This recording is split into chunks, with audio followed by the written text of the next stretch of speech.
2番手、3番手、インコース5番のメイライト。さあ、では最後のダービーは、そのまま、そのまま、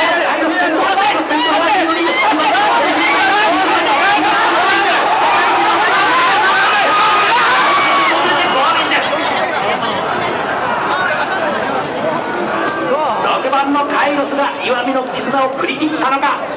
それとも岩見の絆がカイロスを捉えたのか。優勝争いはこの2頭。